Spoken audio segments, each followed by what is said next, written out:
Yang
kami tadi.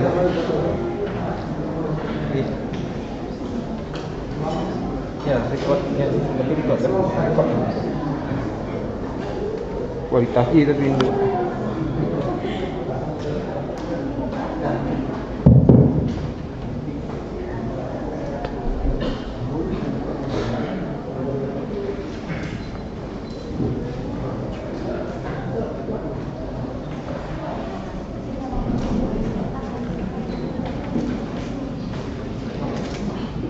Bismillahirrahmanirrahim.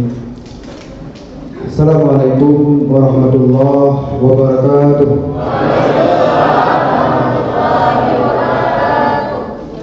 Alhamdulillahirabbil alamin. Allahumma shalli ala sayyidina Muhammad wa ala alihi wa sahbihi ajmain.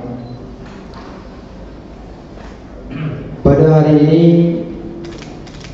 kuliah umum beserta penandatanganan surat perjanjian kerja antara Prodi Perikanan, Prodi Aquakultur di lingkup Fakultas Perikanan dan Ilmu Kelautan dengan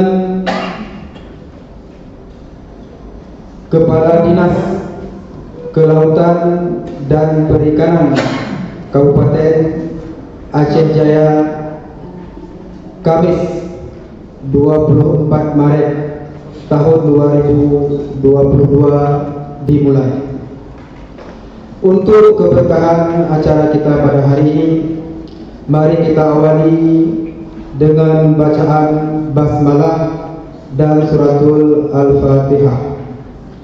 A'udzubillahi minasyaitonir rajim.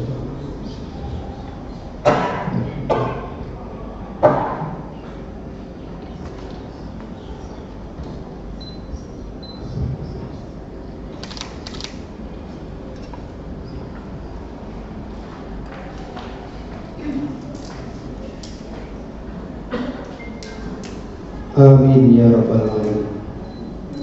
Acara selanjutnya adalah penandatanganan surat perjanjian kerja antara Prodi Perikanan, Prodi Aquakultur di lingkup Fakultas Perikanan dan Ilmu Kelautan Universitas Teguh Umar dengan Dinas Kelautan dan Perikanan Kabupaten Aceh Jaya kepada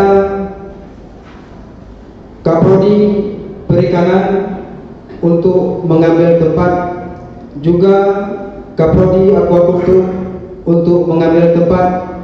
Kami mohon kesediaan dari Kepala Dinas Kelautan Perikanan Kabupaten Aceh Barat untuk mengambil tempat.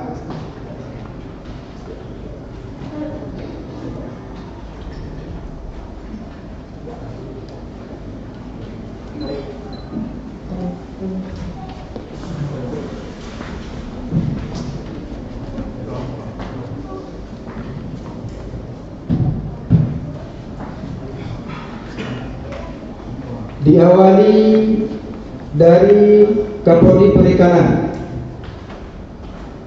Bapak Muhammad Agam Tahir.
Dilanjutkan oleh Kadis Kelautan dan Perikanan Bapak Teguh Ridwan SPI MSI.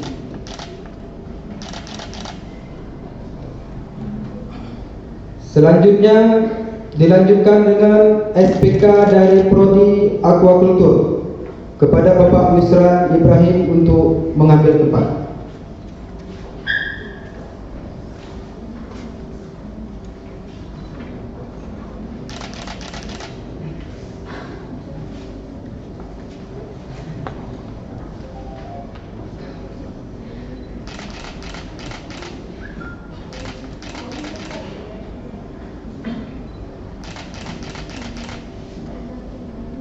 Dilanjutkan oleh Bapak Teguh Ridwan SPI MSI selaku Kadis Kelautan dan Perikanan Kabupaten Aceh Jaya.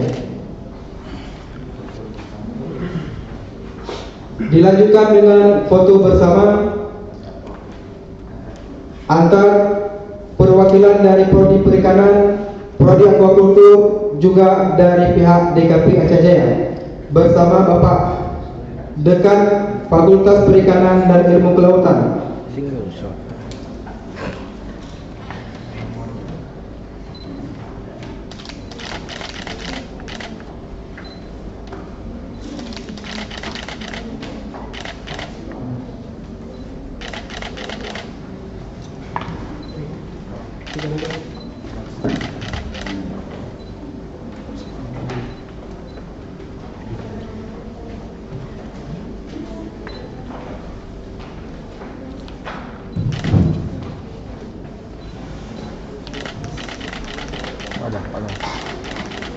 Padam. Mohon Bapak Agam juga ikut serta.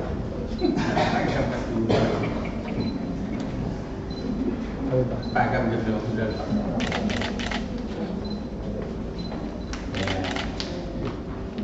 Satu, dua, tiga. Ya bebas Pak. Satu, dua, tiga. Oke. Terima kasih kami ucapkan kepada Bapak Kadis Kelautan dan Perikanan Kabupaten Aceh Jaya. Ya. Oke. Ya. Dilanjutkan dengan penyerahan ya. Dokumen SPK dari Prodi Perikanan kepada Kadis Kelautan dan Perikanan Kabupaten Aceh Jaya.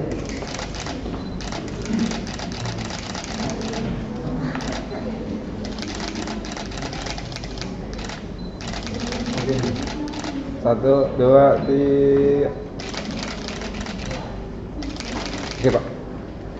Terima kasih kami ucapkan kepada Bapak Teguh Ridwan SPI MSI, juga terima kasih kepada Bapak Muhammad Agam Tahir, juga Bapak Dekan Fakultas Perikanan dan Ilmu Kelautan.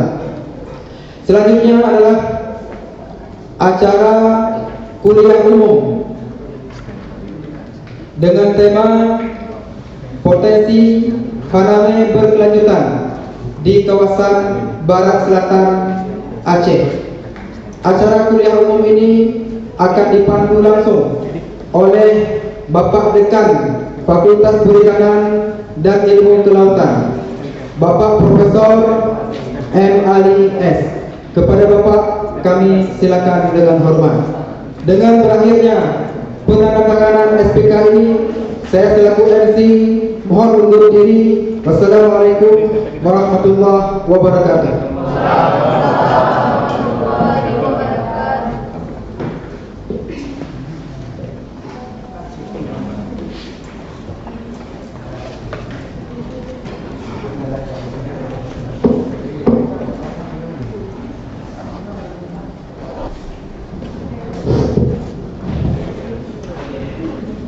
Bismillahirrahmanirrahim. Assalamualaikum warahmatullahi wabarakatuh. Syukur alhamdulillah, sama-sama kita panjatkan kehadiran Allah Subhanahu wa taala. Hari ini kita diberikan kelapangan waktu untuk sama-sama kita mengikuti kuliah umum yang akan disampaikan oleh Kepala Dinas Kelautan dan Perikanan Kabupaten Aceh Jaya, Bapak Ridwan SPI MSI. Tentu hari ini sudah hadir di samping kita semua. Selawat dan salam sama-sama kita kirimkan ke pangkuan alam Nabi besar Muhammad SAW yang telah membawa kita ini dari alam kebodohan ke alam berilmu pengetahuan. Yang kami hormati Bapak Kepala Dinas Perikanan, Dinas Kelautan dan Perikanan Kabupaten Aceh Jaya yang sudah berhadir di samping kita ini, Bapak Wakil Dekan 1, Wakil Dekan 2 Fakultas Perikanan dan Ilmu Kelautan, Bapak Ketua Program Studi yang berhadir, dan seluruh dosen beserta anak-anak kami, para mahasiswa dari Fakultas Perikanan dan Ilmu Kelautan Universitas Teguh Umar.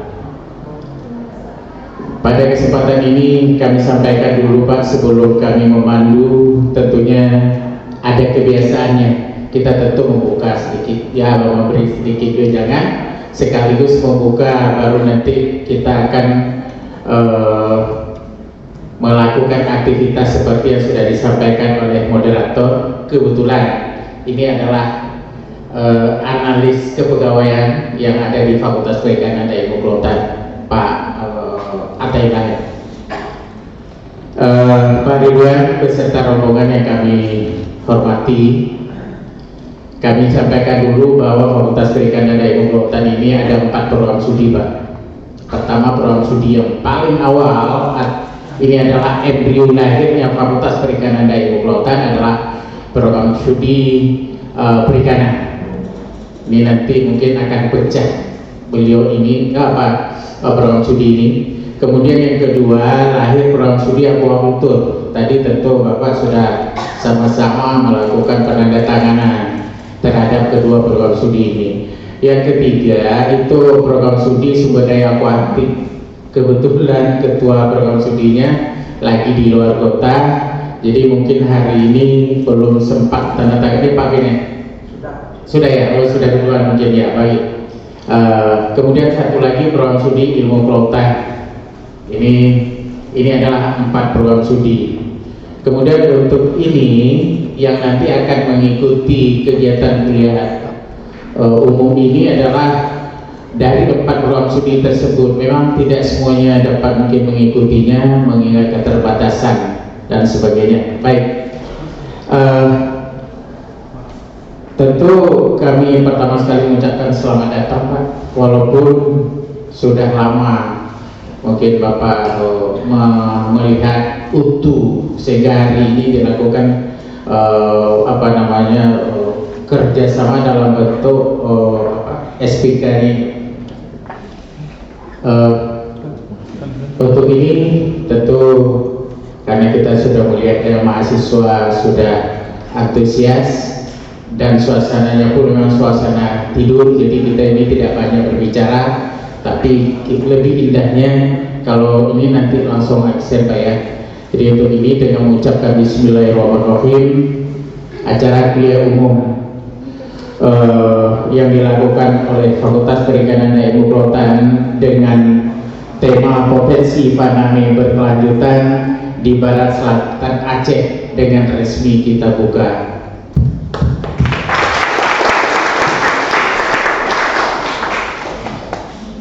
Baiklah anak-anak kami, Bapak Ibu sekalian, karena ini sudah kita buka, karena tadi menurut protokol ini langsung dipimpin oleh yang harus saya pimpin, makanya kita tentu akan memperkenalkan dulu siapa sebenarnya Pak Teguh Ridwan SPI MSI ini. Karena nggak ada lebih dari yang lain, tentu nggak perlu kita tunjuk lagi, cuma dua, nggak ada saya, berarti di samping saya pasti Pak Ridwan. Ini pendidikan terakhir beliau, ini S2 Ilmu Perairan IPB, Institut Pertanian Bogor, yang sekarang namanya IPB University. Ya memang itu, kalau yang namanya IPB tidak mungkin dirubah jadi University IPB, Universitas Pertanian Bogor, nggak mungkin. Jadi nanti tetap dia ini, karena namanya memang orang mengatakan apalah arti sebuah nama, tapi nama itu sangat menentukan. Kemudian alamat rumah beliau itu Jalan Sawah, Lorong Cempaka, Gampong Lamteh, Pulekaring, Kota Banda Aceh. Kalau nomor HP nanti boleh ditanya langsung, tidak perlu kita sebutkan di sini. Beliau ini sudah melanglang buana sebenarnya bekerja pada institusi baik swasta maupun pemerintah, Pak ya. Antara lain saya sebutkan kalau saat ini sebagai kepala dinas, saya tidak akan menyebutkan PLT ya, tapi pada saat ini adalah sebagai kepala dinas kelautan dan perikanan Kabupaten Aceh Jaya yang dimulainya sejak tahun 2021 sampai dengan saat ini, betul Pak? Oke, terima kasih Pak. Kemudian pernah menjadi sekretaris dinas kelautan perikanan Aceh Jaya, itu tentunya 14 Agustus sampai 2020 sampai dengan sebelum diangkat jadi ini. Kemudian kalau kita lihat di sini menjadi Kasubag TU ujung BPBAP Ujung Bate, lalu sebagai kepala program ekonomi dan usaha kantor regional 2 BRN Lusmawe. Jadi ini sebenarnya tadi lahirnya di mana? Ini tetangganya Pak Atta, ini lahirnya di Kecamatan Jaya, Pak ya. Ya, sekarang pecah, jadi masuknya ke Indrajaya, jadi harus ada tambah Indra di situ. Ya, kemudian pernah menjadi sebagai Kepala Pusat Kajian Pengembangan Perikanan dan Kelautan Universitas Abuyatama. Ini yang saya sebutkan tadi, melanglang buana, dan pembantu dekan 3. Ya, ini mahasiswa nih ya, pembantu dekan 3 Fakultas Perikanan Universitas Abuyatama, Lampau Kedai Aceh Besar. Ini antara lain nanti yang masalah yang begitu panjang, tidak tentu nanti boleh dicari sendiri pada saat adanya pertanyaan, diberi kesempatan bertanya pada saat beliau ini sudah menyampaikan kuliah umumnya. Jadi itu saja. Kemudian kepada Pak Ridwan, tentunya kami berikan waktu untuk Bapak menyampaikan kuliah umum ini. Terima kasih.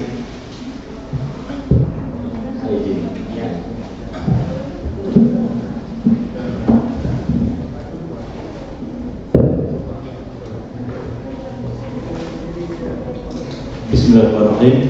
Assalamualaikum warahmatullahi wabarakatuh. Waalaikumsalam warahmatullahi wabarakatuh. Yang pertama sekali, marilah kita selalu bersyukur kepada Allah Subhanahu wa taala dengan kita selalu mengucapkan alhamdulillah, dan kita bersalawat kepada Rasulullah dengan selalu kita ucapkan Allahumma shalli ala sayyidina Muhammad wa ala ali sayyidina Muhammad. Baik, yang saya hormati Pak Dekan Fakultas Kelautan dan Perikanan Universitas Umar, Pak Profesor Muhammad Ali Saro, dan yang saya hormati Wakil Dekan namanya sekarang ya. Kalau waktu masa saya itu pembantu dekan, sekarang Wakil Dekan 1, Wakil Dekan 2, dan Ketua Jurusan. Terakhir pada kawan-kawan tim dari saya juga membawa sini tim dari Dinas Kelautan Perikanan. Yang pertama Pak Yulizar, Sana Kelautan, merupakan Kabin Peringatan KAP yang ada di Aceh Jaya, juga tim lain. Dan yang sangat saya hormati dan banggakan adik-adik mahasiswa semua yang ada 3-4 jurusan di Fakultas Kelautan dan Perikanan Universitas Bunga.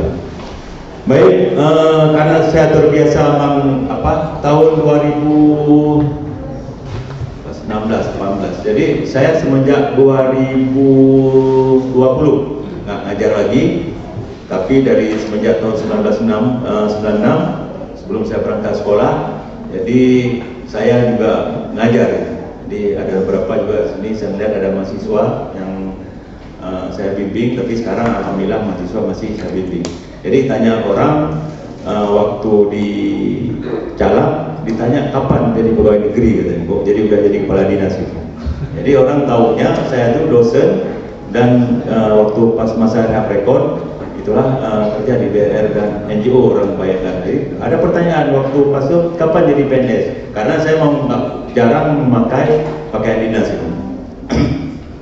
Baik, Bapak adik-adik sekalian, hari ini saya diminta sama Pak Dekan dan kawan-kawan untuk memberi kuliah umum. Jadi walaupun dibilang kuliah umum, ini bukan umum khusus, jadi terutama menyangkut udang. Jadi judul diberikan ini adalah potensi Paname berkelanjutan di Barat Selatan, permasalahan dan tantangannya. Siapa di antara adik-adik ini yang belum pernah makan udang? Yang belum pernah? Pernah makan udang Paname? Udang windu?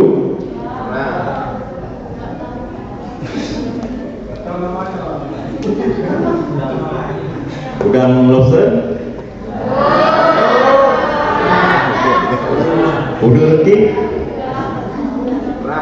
Nah, jadi udang ini banyak kan kalau memang kita melihat di sini, sama kalau memang di pantai Barat Selatan itu sebenarnya kita punya plasma nukta yang luar biasa sebenarnya. Itu namanya kalau memang ini udang pisang ataupun udang kelong, kalau saya bilang udang pada musim tertentu. Di sini paling banyak tuh di daerah Lango, kemudian Sulawesi, mungkin di sana buat Tenom dan beberapa. Itu merupakan udang sebenarnya endemik. Dan waktu itu mungkin adik-adik lebih cepat itu bisa kita lakukan untuk pemeliharaan dan jadi komunitas andalan yang bisa kita rilis. Pada waktu kami masih di Ujung Bate itu sebenarnya sudah jadi F1, tapi belum sampai kita pindahkan, jadi itu berhenti. Jadi di mana udang itu rasanya sangat beda dengan udang windu ataupun udang Paname itu. Jadi rasa dan tekstur dari dagingnya lebih kenyal. Baik, pada hari ini nanti coba saya yakin di Melatu ini cukup banyak kan Pantai Barat Selatan tentang orang memelihara ataupun budaya udang Paname. Nah, sebab kita bicarakan hari ini tidak saya ajarin ataupun nanti materi di mana cara membeli benar enggak, tapi gimana permasalahan. Saya mengharapkan suatu saat adik-adik ini harus jadi pengusaha udang, bukan jadi ngejar PNS. Apalagi untuk jadi THL, kalau sana THL ataupun kontrak 2023 udah ada keharapan. Jadi mau dari sekarang jadi singkal dengan maju.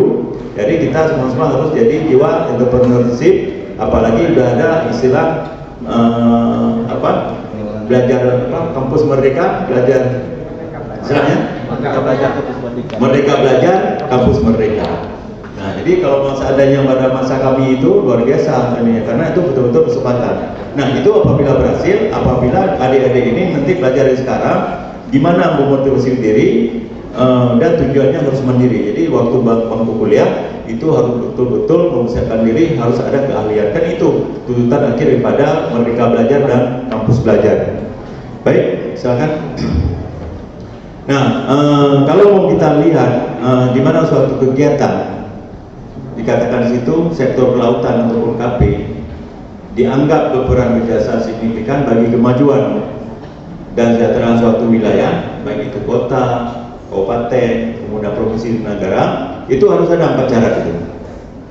Yang pertama, mampu menghasilkan pertumbuhan ekonomi yang tinggi, rata-rata lebih besar 7%. Indonesia pertumbuhan ekonomi tahun 2020 sampai 2021, ada yang tahu berapa pertumbuhan ekonominya? 2020 kemudian 2021. Itu harus baca.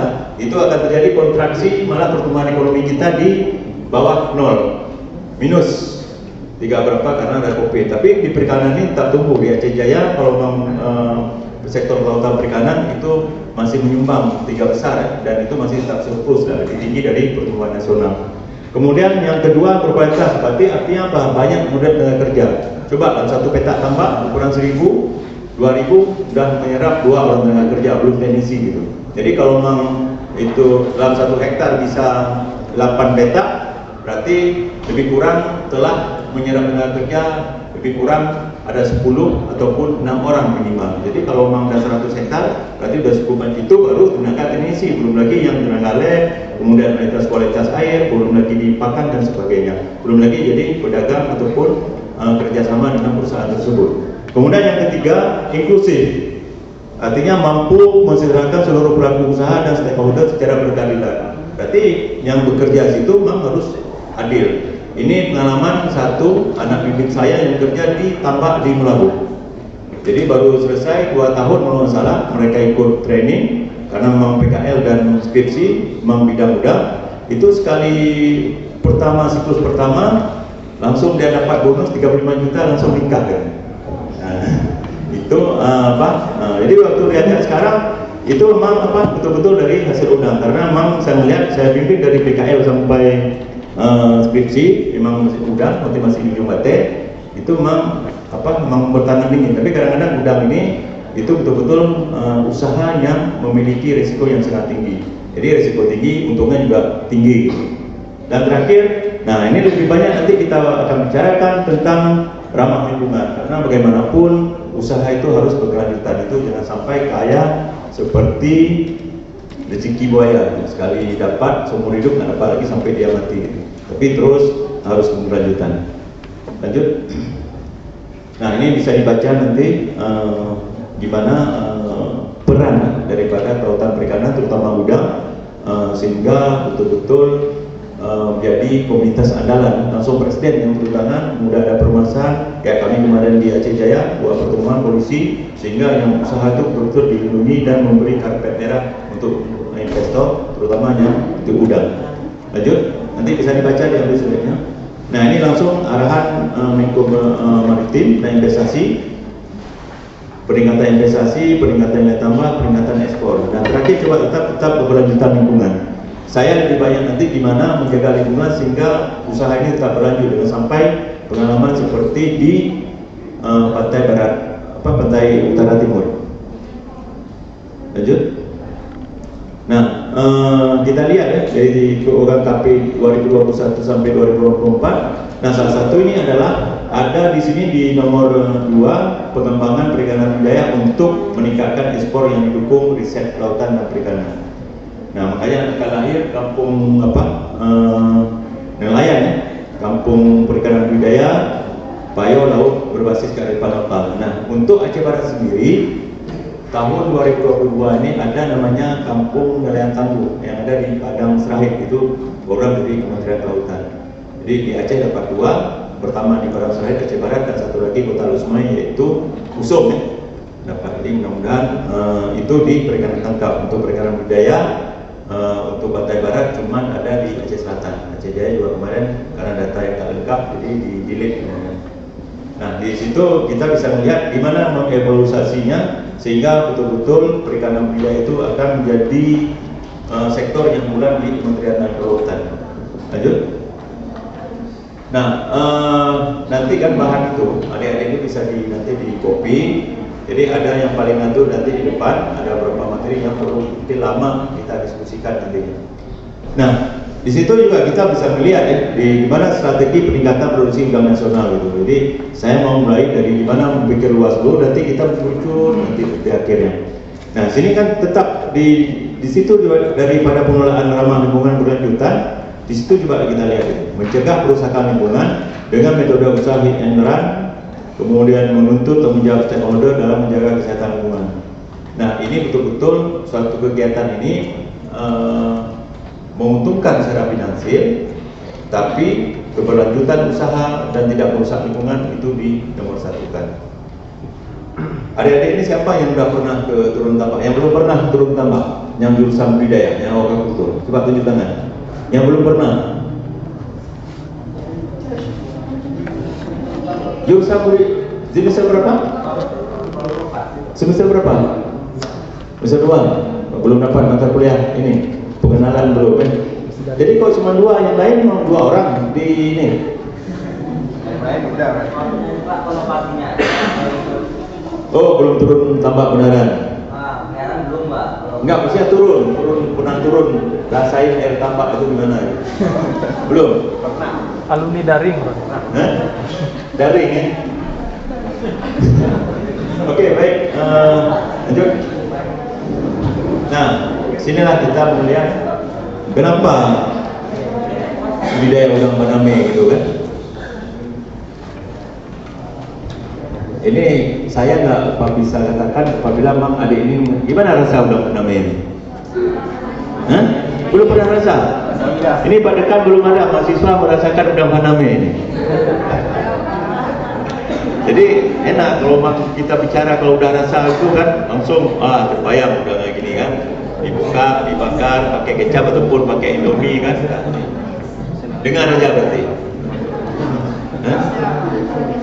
Tapi kalau mau melihat segitu menarik kan, tapi itu bukan udang faname. Hah? Bukan. Nanti lihat gimana udang faname ada berbanding nanti ya. Nah, kenapa udang faname ini jadi apa? Seksi ya kalau mau bilang itu, sehingga terutama untuk budidayakan. Karena yang pertama sekali peluang pasar ekspornya yang tinggi. Memang itu rata-rata produk ekspor. Jadi kalau mau naik dolar, dia pun akan naik. Kalau yang kedua memiliki nilai ekonomi tinggi. Jadi kalau suatu produk memiliki nilai ekonomi tinggi, di mana kapanpun itu begitu panen itu langsung diambil di tempat. Itu berarti nilai ekonomi tinggi. Mungkin adik-adik ini tahun 86 belum lahir, itu waktu masih jajah cukai. Itu jadi satu mong aja kita bawa ke pasar itu udah ada yang beli, sama juga dengan udang itu. Jadi walaupun sedikit ada yang beli, tapi kalau mau misalnya jagung sekarang udah heboh orang tanam jagung produksi, tiba-tiba nggak ada yang beli kan. Jadi kalau mau udang itu betul-betul nilai ekonominya tinggi gitu. Kemudian teknologi sudah dikuasai, itu dari tradisional. Tahu apa? Teknologi budidaya udang itu ada berapa? Teknologi budidaya ada berapa? Ayo, yang jurusan budidaya. Ekstensif, semi intensif, intensif, super intensif. Apa beda ekstensif dengan super intensif? Yang beda. Ayo tunjuk tangan. Dapat bonus. Dapat pulsa. Ayo. Hah? Pada tebar. Berapa pada tebarnya? Sekot. Ayo. Nah, ini jangan sampai memalukan bahan ini. Ayo berapa pada tebarnya? Kalau misalnya ekstensif itu alami gitu. Ya. Kalau semi intensif itu udah ada gabungan, contohnya mungkin pangkas sudah diberikan. Ya. Kalau intensif itu rata-rata udah pakai teknologi gitu. Kalau super intensif itu mungkin udah biasa. Oke, beri tepuk tangan.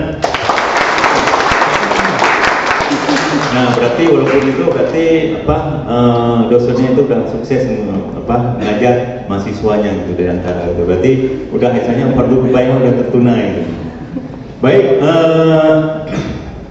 teknologi udah kuasai ya. Jadi ekstensif, semi intensif,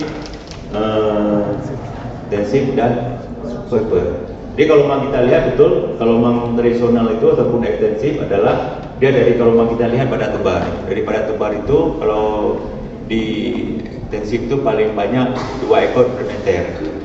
Kalau udah semi itu bisa 10 sampai 15 kalau udang faname. Kalau mang udang intensif berarti sekitar 80 sampai 100 ekor per meter tujuh sangkar ya.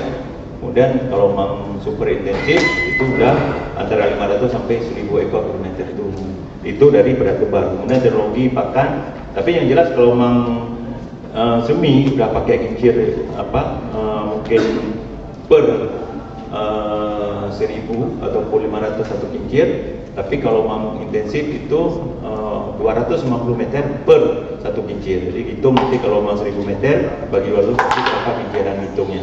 Kemudian kalau super intensif itu selain menggunakan kincir juga pakai blower ya, jadi bubble oksigen dari bawah ataupun bukan hiblo ini, blower ataupun supercharge namanya itu.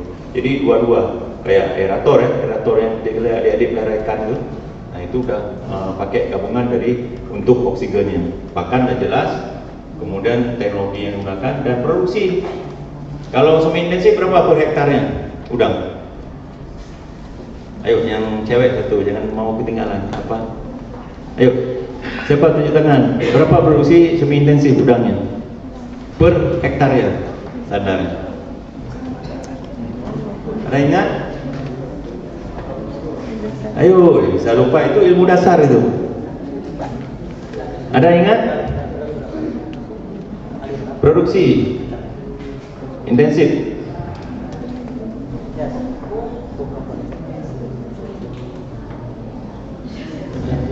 Itu kalau intensif, kalau udang faname, coba hitung ini, Anda ini perlu ya. Kalau kita tebar katakanlah 1000 meter, 100 berarti dalam satu peta 1000 meter pada tebar 100. Jadi dalam satu peta 1000 meter itu berapa ekor? 100.000. Katakanlah SR, tahu SR kan? Tahu kan? SR-nya katakanlah kita buat modern aja 80%. Berarti berapa yang tinggal? Berapa?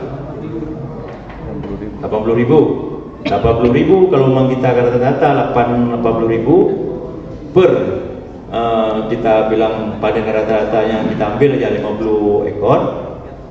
50 ekor berarti 80.000 bagi berapa? Bagi 50. Berapa? 1000? Coba, salah kan? 80.000 bagi 50. 4.000 kan? Hah? Berapa? Berapa? 1.600. Berarti dalam dapat udangnya 1.600 kg atau 1,5 ton. Dan kalau memang 1 hektar 1 hektar berapa meter? 10.000. 10.000 berarti 1.000 1 hektar itu kali 10. Nah, jadi 1,6 kali 10 berapa? 16 ton itu yang kita hitung yang modern. Berarti berkisar dia antara 16 sampai 30 bisa mendapatkan. Itu kalau panennya ses 50. Kalau memang panen sampai ses 30 berarti semakin banyak kan? Nah, itu kita ambil yang modern. Itu cara menghitung ilmu dasar. Nah, ini kan ada yang enggak ini masih ini berapa paham kan?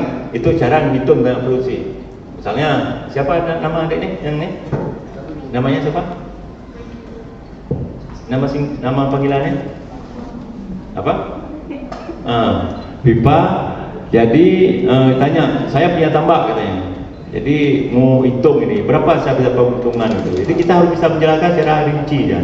Nanti ditanya berapa investasinya tuh sebagian itu harus betul-betul adik ini betul selesai itu paham tentang gimana suatu usaha gitu. Baik, itu teknologi sudah dikuasai, meningkatkan pendapatan budidaya serta menyerap pengaruh jelas saya sampaikan tadi. Kedua, potensi lahan tersedia. Itu di Aceh Jaya lahan tersedia adalah 1.196 hektar, dimanfaatkan 184 hektar. Peningkatan produksi dapat dilakukan dengan cara intensif tadi itu. Jadi berarti betul-betul udang faname itu sangat menarik. Lanjut. Nah, ini beda udang windu dengan udang faname. Apa bedanya itu? Tapi yang di udang faname itu jangan dilihat itu karena saya ambil foto karena udangnya udah kena es nggak begitu segar dengan udang windu itu. Apa bedanya kalau melihat secara Apa maksudnya itu? Hah? Warna. Jadi warna. Warna udah jelas tuh. Terus apa maksudnya? Coba lihat itu, apa pembandingnya? Morfologinya. Hah? Size. Size. Size. Ukuran. Ukuran. Season. Ini kan beda. Yang apa? Beda. Yang paling beda menjolok apa itu? Dari kaki. Ada punya ini, Reza. Oh, pointer. Ayo mana itu? Itu baru itu kan udah kuning kan? Apa maksudnya itu berbeda? Apa yang membedakan? Membedakan dari ukuran. Dari jumlah kaki. Size. Hah? Size. Itu udah pada main sebelah sana. Ini udah window kan? Ini dua foto saya ambil itu beda-beda gitu. Ini pada panen masa ini panen itu kan foto apa pulpen itu kan pulpen saya nampak gitu kan? Ini Pak, kalau udah ini kan punya pakai motif. Hah? Pakai motif. Nah, jadi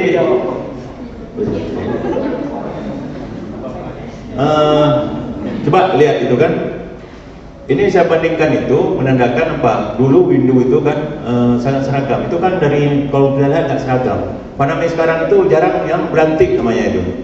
Nah, ini udang ini sama umurnya sekali panen, tapi bisa membuat ukurannya nggak sama. Sedangkan Paname kita lihat walaupun agak ini apa? Karena udah kena es itu apa? Ukurannya sama. Kenapa itu membuatkan udang itu nggak sama tumbuhnya? Nah? Paname lebih tinggi, udang window kalau intensif tidak boleh lebih dari 40 ekor per meter disangka. Udah ambil mata kuliah hama penyakit? Awak ukur mana? Hah?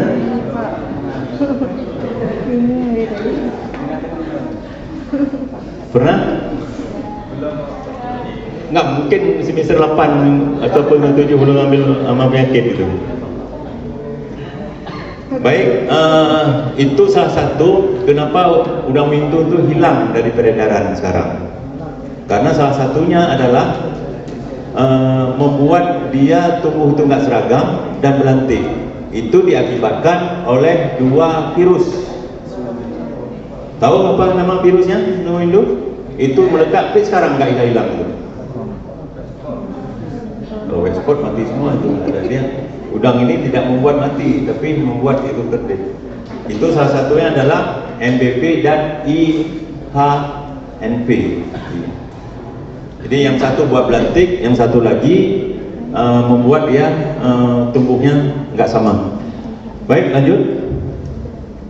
Nah ini apa? Pembanding ya. Nanti bisa lihat ini. Ini pembanding udang window, kemudian ini udang Paname, nanti bisa diambil materinya untuk belajar. Lanjut. Nah, ini isu aktual ya, yang untuk pantai barat Aceh. Ini lingkungan yang prodit dan endemik penyakit termasuk WFD. Ada yang tahu WFD? Apa istilahnya itu? WFD. Pernah dengar apa? Berak putih? Berak putih pernah dengar? Coba yang keras. Wet feces disease.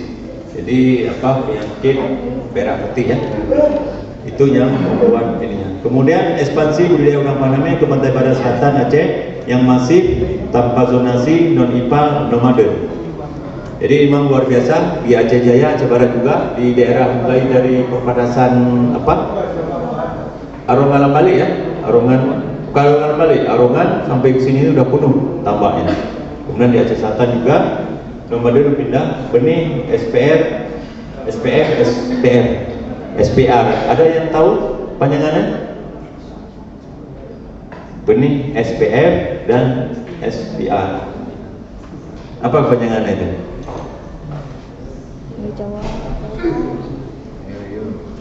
Ini harus belajar ini apa?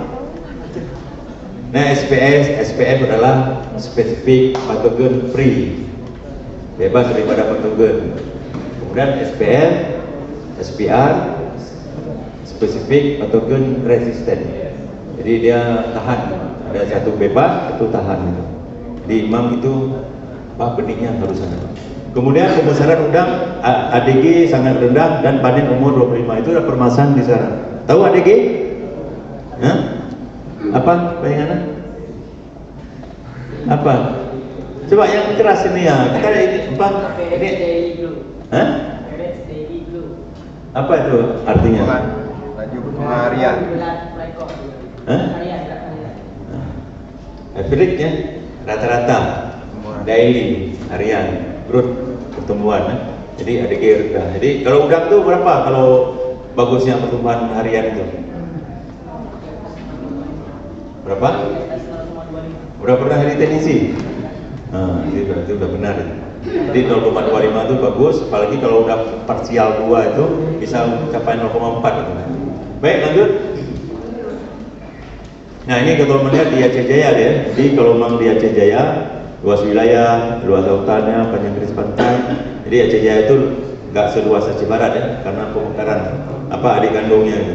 Jadi kecamatan ada 9, jumlah kampung ada 2, kampung muslim 53. Jadi air payau itu potensi kita lihat 4.000 lebih ya untuk bisa bidai. Lanjut.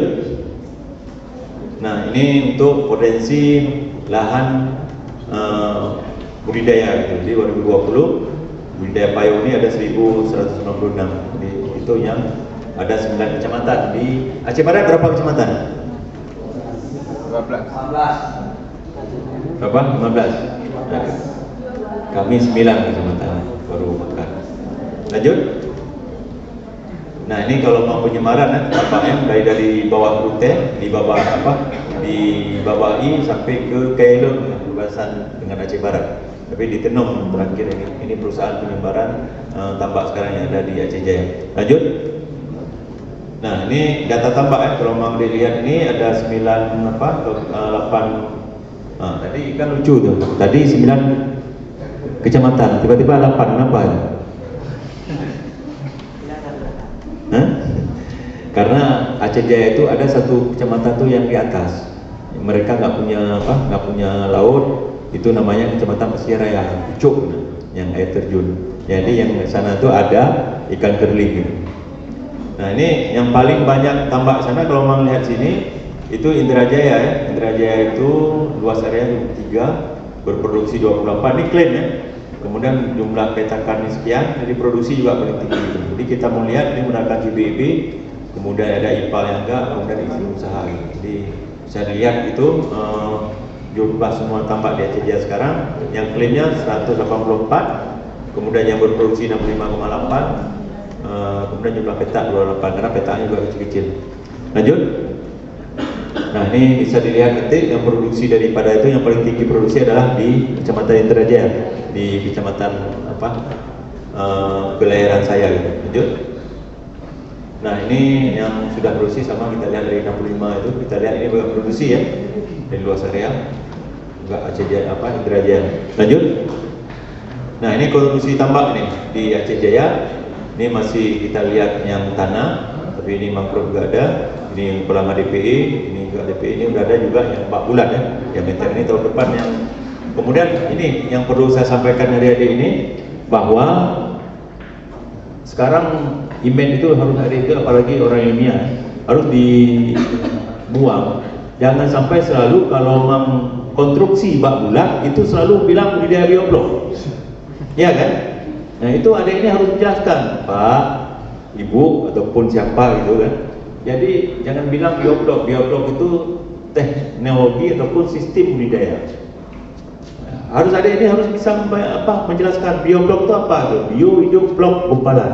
Itu gumpalan itu ada bakteri, ada plankton, ada detritus dan sebagainya. Itu sistem budidaya. Sedangkan wadah budidaya itu ada yang dalam tanah, ada yang terpal, kemudian ada lingkaran, ada oval, ada yang persegi panjang. Itu harus bisa ada itu menjelasin. Nah, itu jangan selama ini kan selalu udah duluan DPR kan. Oh, kami akan membuat gudang padame yang bioblok. Bioblok itu sistem budidaya. Nah, ini salah satu yang bioblok ini blok nih. Nah, jadi kalau mau udah busanya ke ini dan ini nggak full bioblok. Kalau bioblok murni itu harus indoor, nggak ada kena matahari. Berarti ini semi blok karena masih ada juga plankton di dalam. Itu misalnya heterotop dengan auto-heterotop ya. Lanjut. Nah ini kalau ini bioblok ini udah indoor nih. Ini betul-betul udah itu betul bioblok. Itu harus ada kan selalu di masyarakat kan.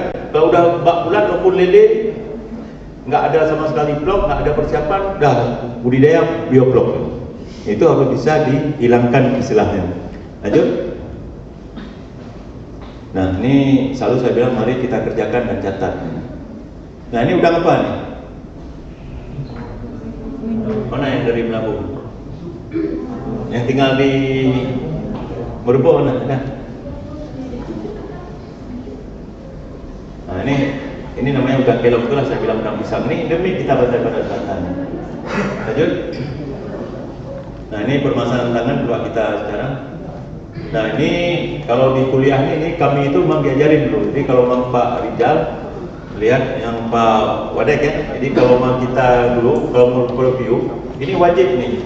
Flowchart ini baru tekan, ini betul-betul harus kita paham ini untuk tak hitam nih. Jadi input ya, kita lihat ini berurusan lingkungan, output yang tidak diinginkan, hasil lahan tambah, udang tumbuh kerdil, kualitas udang tidak baik, harga murah, perbatap tambak rendah ataupun limbah. Jadi output yang diinginkan, udang tumbuh sehat, produksi meningkat, pendapatan meningkat. Nah nanti itu bisa dipelajari ya, karena bahkan nanti yang paling banyak kita diskusikan di ada slide 2 itu yang perlu saya diskusikan sama adik-adik. Lanjut. Nah ini permasalahan udang ya, itu nasional yang sampaikan tadi. Yang pertama ada penyakit infrastruktur. Yang infrastruktur tambak tahu apa-apa? Infrastruktur yang termasuk infrastruktur tambak kita selalu ada bilang infrastruktur. Kayak sekarang pemerintah ini bangun infrastruktur gitu.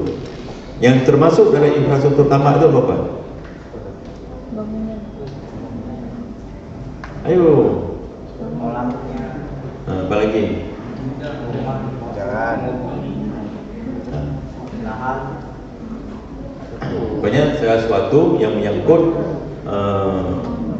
ya peralatan dan sebagainya sehingga itu bisa kita usahakan.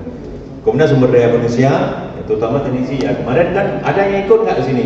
Kemarin baru ada kerjasama antara Balai Tenaga Kerja Banacek dengan PT Grobes Indo Makmur dan Fakultas Perikanan Aboyatama tentang budi ya, dunia usaha, dunia industri itu dilatih untuk operator. Jadi sekarang kekurangan operator dan teknisi untuk di tambak di Pantai Barat sangat kurang gitu. Kemudian induk dan benih saya sampaikan tadi sudah luar biasa, kita masih impor. Kemudian biaya produksi juga lingkungan. Terakhir kan lingkungan. Lanjut. Nah ini solusi penanganan nanti bisa dibaca ya dari situ, dari penyakit mana, penyiapan infrastruktur, penyiapan SDM, kemudian pengelolaan lingkungan, efisiensi. Ini mulai dari sini yang merah, hijau, ungu, biru, kemudian ini yang warna apa nih? Oranye. Oranye terakhir di pengelolaan lingkungan. Dia berbasis daya dukung lingkungan, penerapan IPA, monitoring lingkungan. Itu yang harus kita laksanakan. Lanjut. Nah ini rencana aksi, nanti bisa juga dilihat apa-apa yang dilakukan. Lanjut aja dulu. Nah ini ini enggak namanya SOP. Tahu SOP? Nah jadi kalau di daya ini kan, coba kita lihat ini, itu CBB tahu kan? Apa CBB panjangan?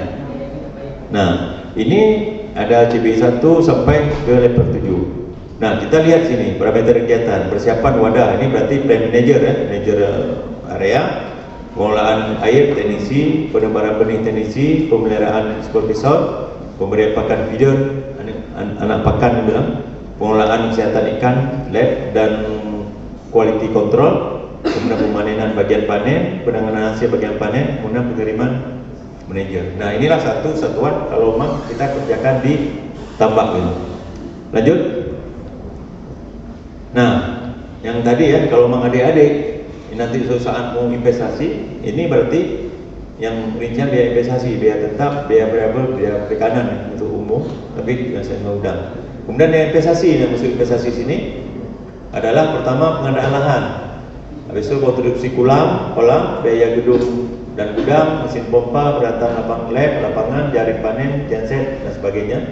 Biaya tetap, siup, biaya perawatan kolam, mesin pompa, jaring, upah tenaga kerja, biaya pengusutan. Variabel, benih, pakan, pupuk, kapur, obatan, BBM, biaya pemanenan dan biaya sebagainya. Lanjut. Nah, sini ya, yuk, mari kita berhitung.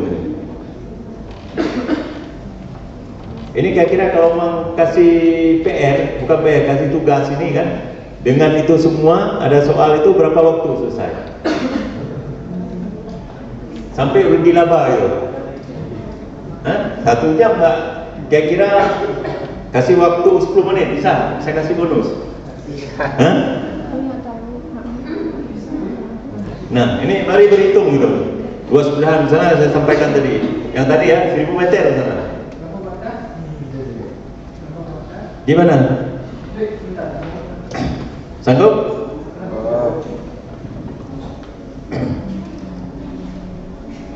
Gimana? Ada menarik ini? Coba kita berhitung. Nah, ini kan bahannya ada. Nanti diambil, coba adik ini berhitung ini. Sampai udah semua, sampai buat ringkas gitu. Jadi luas berhitung ini lah paling penting. Baik, lanjut. Nah, ini gimana cara menentukan produksi perikanan budidaya? Ini yang harus adik-adik ini pelajari. Jadi luas area tambak, kolam, KJA itu berapa, produsen benih, berapa ekor, distribusinya. Nah, inilah cara kita untuk melihat suatu data yang betul-betul itu. Jadi belajar monet di eksportir pasaran, toki bangku, klosurik, upi. Tahu nih upi ya? Tahu. Apa nih? Unit pengolahan ikan. Nah, upi yang di pengolahan data BPS dan sebagainya. Inilah informasi kita proses dengan konversi. Jadi beda, misalnya di pada tebar itu kan ada konversi dan sebagainya. Lanjut. Nah, ini kewajiban menjaga lingkungan. Lanjut. Nah, ini masalah hukum. Adik-adik ini nggak boleh tidak melek dengan hukum. Jadi tentang aturan itu baca juga. Kalau keluar permen, keluar undang-undang, PP dan sebagainya. Lanjut. Nah, ini di kami, insya Allah sudah kami siapkan salah satu tentang di mana udang kita di sana. Itu sudah kita buat namanya pedoman kegiatan usaha budidaya udang dan pengendalian pencemaran lingkungan. Karena ini sangat penting ya. Lanjut. Nah, ini surat izin usaha. Kalau mau usaha di Aceh Jaya itu harus ada untuk izin usaha. Kemarin kita dipanggil semua yang punya tambak oleh kepolisian. Lanjut. Nah, ini akibat daripada tidak ada kita penunjang terhadap lingkungan. Ini di Aceh Jaya ya.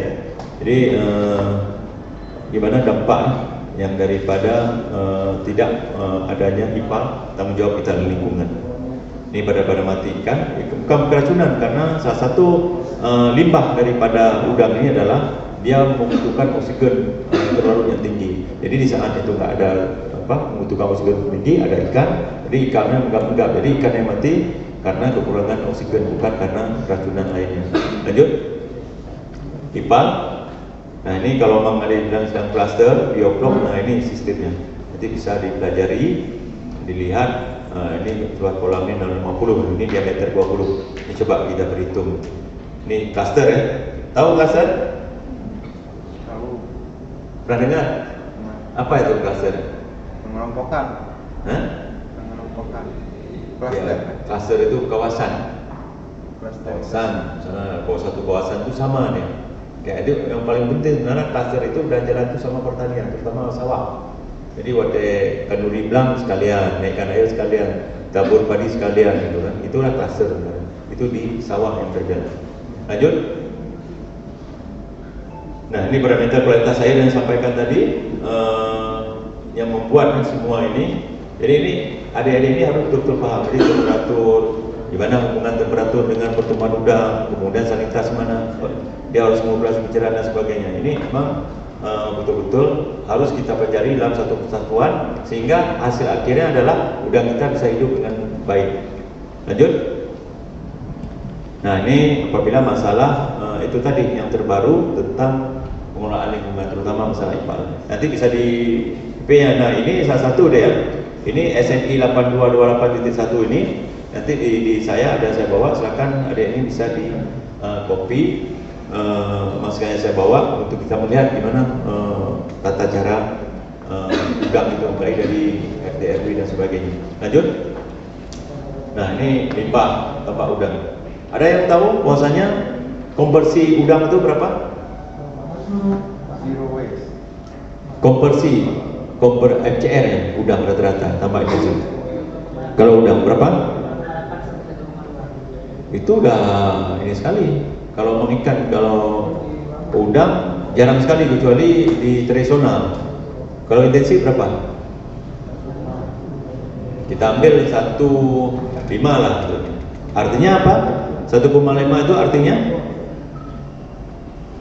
Dapatkan 1 kilo daging, sudah membutuhkan 1,5 kilo makan. ya, oke. Betul ya. Nah, kemudian situ kan udah dapatkan 1,5. Berarti kalau kita budidayakan udang katakanlah panen tadi 10 ton, berarti pekannya habis berapa? 15 ton. Oke. Menurut ini kata ahli ya, Primavera tahun 1992 bahwa tidak semua pakan yang dimakan itu jadi daging kan. Berarti ada dia gunakan pertama sekali untuk pertumbuhan, maintenance dan sebagainya organisasi. Jadi dalam 1 kg pakan itu cuman yang digunakan untuk jadi daging itu cuma 25. Kalau mau tambah intensif yang ADPE itu berarti ada 25%. 25% jadi feses, itu kulit dan sebagainya. 50% lagi itu jadi limbah inorganik. Berarti yang jadi daging cuma 25% kan? Berarti kalau 10 ton 25% itu berapa? 2,5 ton kan? Berarti 7,5 ton adalah limbah. Itu kalau memang kita berhitung. Nah, makanya IPA ini sangat luar biasa pentingnya dalam pengelolaan udang itu. Lanjut. Nah, dampak limbah ini yang paling pertama, menurut kualitas saya sudah jelas, kemudian blooming alga, kemudian bau menyengat, perkembangan percobaan penyakit, penurunan kualitas untuk air tambak sudah jelas, dan kerusakan lingkungan. Nah inilah yang dan plasma muntah. Makanya contoh di Patik ya, ada yang dari Aceh Jaya? Ada dari Aceh Jaya? Ada ya? Hah? Ada. Di mana? Siapa yang Aceh Jaya? Di mana? Pangah ini pesisir atau Pangah Pucuk? Pesisir. Di Pekadua. Di mana Pekadua? Oh, di Garin. Nah, jadi di Patik itu tahun 2016 sampai 18 itu kayak di Arun dulu gitu. Jadi penuh lampu. Sekarang habis semua. Karena apa? Mereka tidak menjaga lingkungan. Akhirnya kolek, rusak dan pada bangkrut. Dan yang lebih sadis sekarang adalah kita untuk mendapatkan udang yang biasa masyarakat itu akan hilang. Makanya ini hari ini gimana kita bisa membudidayakan udang itu betul-betul harus kita jaga lingkungan. Lanjut. Nah ini pengelolaan limbah ya, bisa dilihat nanti gimana proses daripada limbah itu sendiri. Lanjut. Nah ini komponen IPA, instalasi pengelolaan limbah. Jadi ada kolam tampungan, kolam biokonversi, biofilter, kolam oksigenasi dan ekuasi beberapa terakhir itu baru dibuang ke perairan ataupun ke saluran. Itu langsung boleh dibawa. Lanjut. Nah ini peran pemerintah dalam usaha masyarakat tadi tantangan. Nah ini kalau Mang ini adalah dari binaan dari Kementerian Kelautan, itu ada di Kabupaten Pasangkayu kan, Sulawesi Barat. Nah ini konsep ketua tambak ini dengan IPA lengkap, luar biasa bagus. Sulawesi Barat ini di Pasangkayu adanya. Nah ini menjaga peruntukan usaha, mengembangkan usaha. Lanjut. Nah keberuntungan usaha ini yang pertama sekali adalah dari sosial ya. Jadi memberi kemudahan perizinan, berkoordinasi dengan APH, melibatkan masyarakat secara langsung sebagai partner, menjaga persiapan panen, kemudian di warung ada jasa kendaraan dan sebagainya. Lanjut. Nah ini sama ya, wajibkan ini semua tambak itu kalau mau itu adalah untuk ada IPAL itu. Kemudian penanaman mangrove, kemudian mendukung daerah pulau laut kalau memang ada di luar di perairan yang airnya laut. Jadi kalau memang nggak ada laut, nggak mungkin rumput laut itu hidupnya di air asin ya, keterusan lintasnya di atas 30. Lanjut. Nah ini zona, bisa nanti dibaca. Lanjut. Nah ini segmentasi ya, kalau memang adik-adik ini itu dari kita lihat Indo kan, kemudian ada air laut, kemudian fitoplankton. Nah kalau memang di daerah Bali ataupun di Situ Pondok ini udah jalan segmentasi ini. Di dalam suatu kawasan itu bukan cuma ada ICRI tapi ada yang lainnya. Lanjut. Nah ini untuk SDM kan. Lanjut. Nah ini untuk manfaat training center adalah dimana menghasilkan calon teknisi terampil, manajer berbakat, sales, kemudian pengusaha baru kan, tokolan dan sebagainya. Lanjut. Nah ini kita melihat di kasus yang ada di Kabupaten Pesisir Barat antara bertentangan antara tata ruang dengan pariwisata dengan tambak dan wisata, di mana duluan dibangun tambak tapi tiba-tiba tata ruang itu mengkonversi wilayah tambak menjadi pariwisata. Jadi benturan akhirnya apa? Karena mungkin di sana pariwisata itu lebih menonjol, padahal tambak itu investasi luar biasa ditutup. Nah salah satu ditutupnya itu dipaksa dengan cara dipotong pipa laut itu. Jadi heboh kan, heboh nasional, sehingga sekarang itu sudah tuntas dan mereka menang waktu sampai ke Mahkamah Agung untuk potong pipa-pipa intake airnya. Luar biasa itu kasusnya, jadi nasional nih. Nah ini kan banyak korbannya nih. Jadi kabupaten di pesisir barat di Bengkulu ya. Ini nih pesisir barat. Ini gara-gara ETRW nggak sesuai. Lanjut. Nah ini izinnya berhasil sampai 24 izin mereka urus semua nih. Kemudian resolusi bayar, tapi ya luar biasa diskriminasinya. Lanjut. Nah ini sampai keberatan mereka yang ini tambak yang lihat ini luar biasa bagus di pohon kelapa semua yang bagus, karena memang tambak sekarang itu bukan kayak tambak zaman dulu, tapi memang tambak yang penting airnya itu ada dan kedap air. Lanjut. Nah ini tujuan ekonomi ya. Jadi padahal tambak itu contoh yang di Arongan di Suak Seke, Suak Gerbang itu luar biasa pertumbuhan tambaknya sekarang. Itu banyak mata pencaharian, juga pendapatan itu meningkat di daerah tersebut. Lanjut.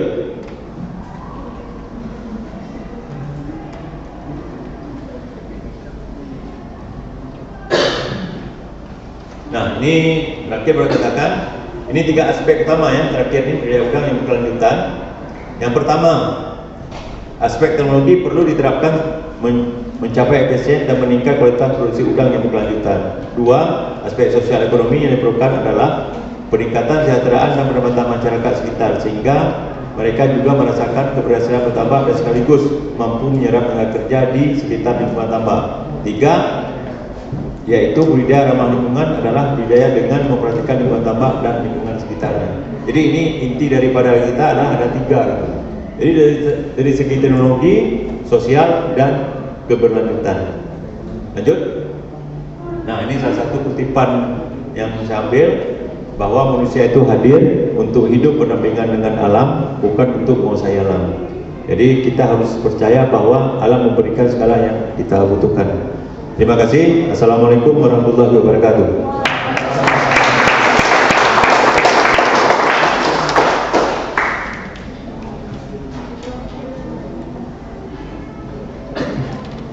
Terima kasih Pak Kadis atas paparannya. Saya pikir paparan yang sangat lengkap, ruang lingkup yang dibicarakan oleh Pak Kadis, dimulai dari potensi, karena kita tahu sekarang tambak Paname merupakan salah satu pengembangan ekonomi nasional, dan yang tersebar kita lihat terutama di Aceh, masuk dari pantai timur Aceh sampai ke sekarang ke arah barat selatan, terutama di Aceh Jaya, Pak Kadis. Teman-teman juga tadi sudah mengetahui, dari mahasiswa juga sudah mengetahui, setiap ada potensi pasti ada resiko. ada sisi negatifnya, ada sisi positifnya, itu pasti berbarengan. Kemudian juga banyak efek lain dari usaha tambak ini, terkait juga dengan bisnis yang dianggap sekarang yang sangat menjanjikan.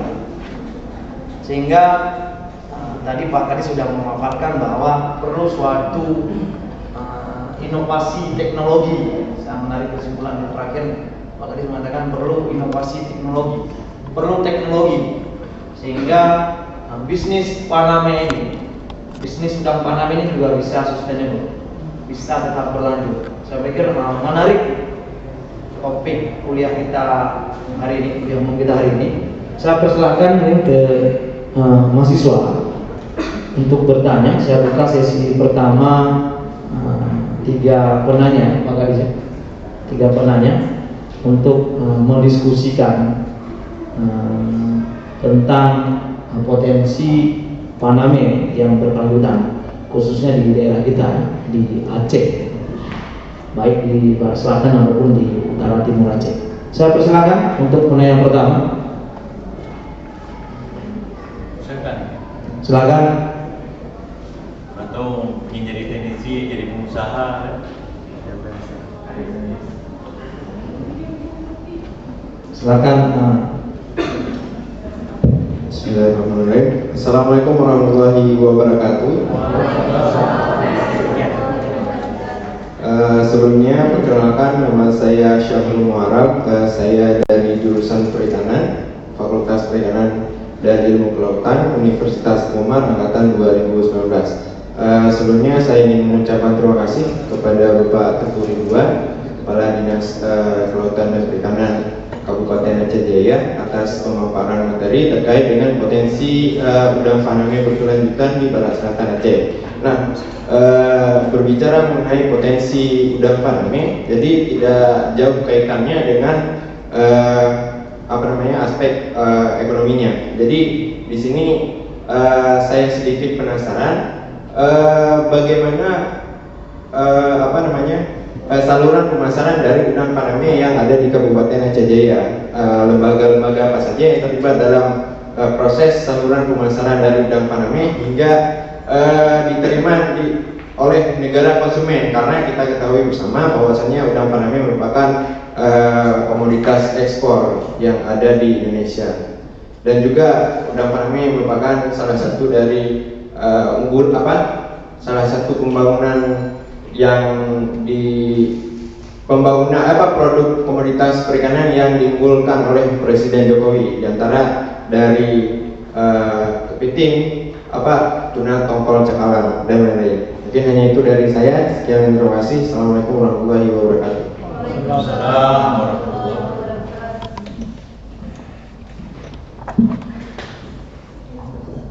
Ya, silakan. Siapa lagi?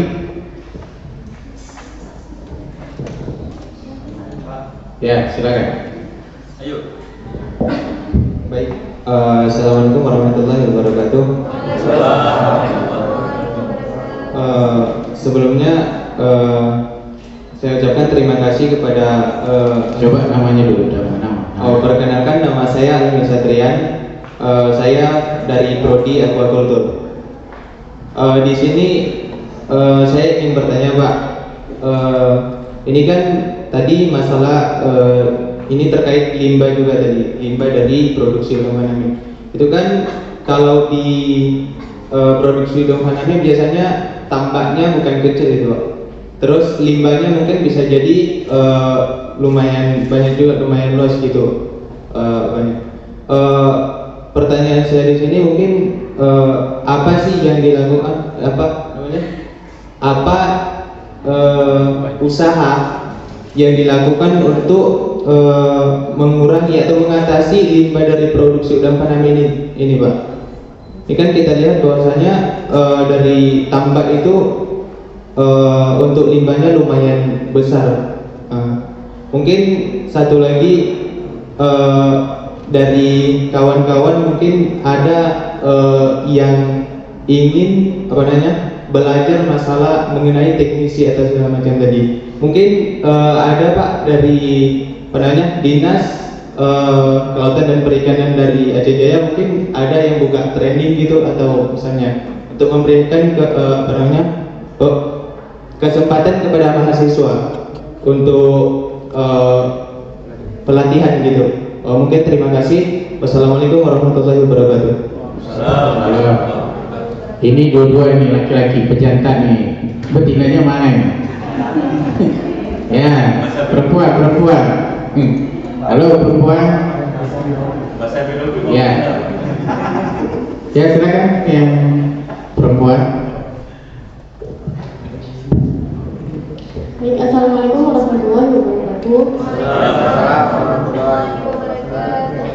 Perkenalkan, saya Rita Dendani dari program studi sumber daya aquatik Universitas Hukuman angkatan 2021. Di sini saya bertanya, apakah udang faname ini hanya ditemukan di Aceh Jaya saja, atau mungkin di kabupaten lain seperti Simulu itu terdapat udang faname juga? Dan apabila terdapat, untuk pemasarannya apakah